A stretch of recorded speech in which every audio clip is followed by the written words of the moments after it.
আসসালামু আলাইকুম দর্শক, আশা করি সবাই ভালো আছেন। আজকে একটি গুরুত্বপূর্ণ প্রতিবেদন নিয়ে আপনাদের সামনে হাজির হলাম। বাংলাদেশে এবার বিশাল অঙ্কের বিনিয়োগ করতে যাচ্ছে মধ্যপ্রাচ্যের প্রভাবশালী ধনী দেশ কাতার। সম্প্রতি সময়ে কাতারের সরকার থেকে ঘোষণা করা হয়েছে তারা বাংলাদেশে প্রায় 5 বিলিয়ন মার্কিন ডলার অর্থাৎ 55,000 কোটি টাকা বিনিয়োগ করতে যাচ্ছে। কাতারের এই বিশাল বিনিয়োগ বাংলাদেশের অবকাঠামো উন্নয়ন, বিদ্যুৎ ও জ্বালানি খাত সহ টার্মিনাল, বন্দর ও ট্রান্সপোর্ট খাতে ব্যবহৃত হবে। কোন প্রকল্পে কাতার বিনিয়োগ করছে, কেন কাতার বাংলাদেশে এই বিশাল অঙ্কের বিনিয়োগ করতে যাচ্ছে, এই ব্যাপারে বিস্তারিত আলোচনা শুরু করা যাক। দর্শক, মধ্যপ্রাচ্যের একটি ধনী দেশ কাতার, তারা বাংলাদেশে ইতিহাসের সব থেকে বড় বিনিয়োগ করতে যাচ্ছে।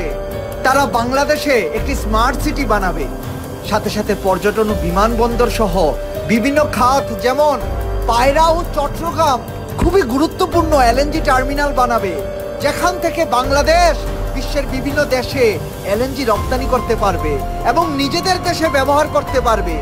তাছাড়াও কাতার বাংলাদেশে একটি এলএনজি বিদ্যুৎ কেন্দ্র বানাতে চাচ্ছে। এতে বাংলাদেশের বিদ্যুৎ চাহিদা অনেক কমে যাবে। দর্শক, আপনি জানেন কি কাতারের এই বিশাল বিনিয়োগ বাংলাদেশের কতটা উপকারে আসবে? এতে ভারত ও চীনের কি প্রতিক্রিয়া? সবার প্রথমে জেনে আসি বাংলাদেশের কি কি উপকার হবে কাতারের এই বিশাল বিনিয়োগ পেয়ে। মধ্যপ্রাচ্যের দেশ কাতারের 5 বিলিয়ন মার্কিন ডলারের ফলে বাংলাদেশের অর্থনীতি তীব্র গতিতে এগিয়ে যাবে, বাংলাদেশের উন্নয়ন গতি পাবে। হাজার হাজার বাংলাদেশি তাদের নতুন কর্মসংস্থানে চাকরি করতে পারবে। তাছাড়াও বিদ্যুৎ এবং জ্বালানি খাতে বাংলাদেশ হবে স্বয়ংসম্পূর্ণ। বাংলাদেশের জ্বালানির দাম স্থিতিশীল হয়ে যাবে। তার সরকার বাংলাদেশের অবকাঠামো খাত আরো উন্নত, আরো শক্তিশালী করতে চাচ্ছে।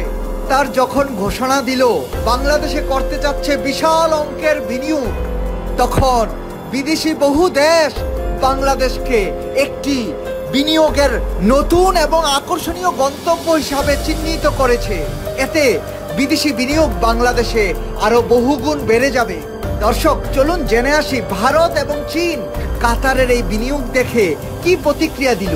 বিশেষজ্ঞরা মনে করছেন কাতার বিশাল অঙ্কের বিনিয়োগ যখন বাংলাদেশে করছে, তখন ভারত এবং চীন এই ব্যাপারে খুব তীক্ষ্ণ নজর রাখছে বাংলাদেশের ওপর। কারণ বাংলাদেশকে নিয়ে ভারত এবং চীনের মাথা ব্যথা একটু বেশিই ছিল।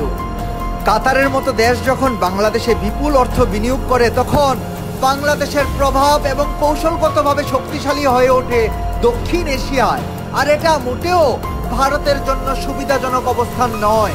তার সাথে সাথে যখন বিভিন্ন আরো দেশ, আরো শক্তিশালী অর্থনীতির দেশগুলো বাংলাদেশে বিনিয়োগ করা শুরু করে দিবে, তখন চীন এবং ভারতের প্রভাব বাংলাদেশে অনেকাংশে কমে যাবে। দর্শক, আপনার কি মনে হয় চীন এবং ভারতের প্রভাব বাংলাদেশে কমে যাওয়াটাকে আপনি কিভাবে দেখছেন? আপনি আপনার মূল্যবান মন্তব্য কমেন্ট করে আমাদেরকে জানিয়ে দিন। এরকম আরো ভালো ভিডিও নিয়মিত পেতে আমাদের চ্যানেলটি এখনই সাবস্ক্রাইব করুন।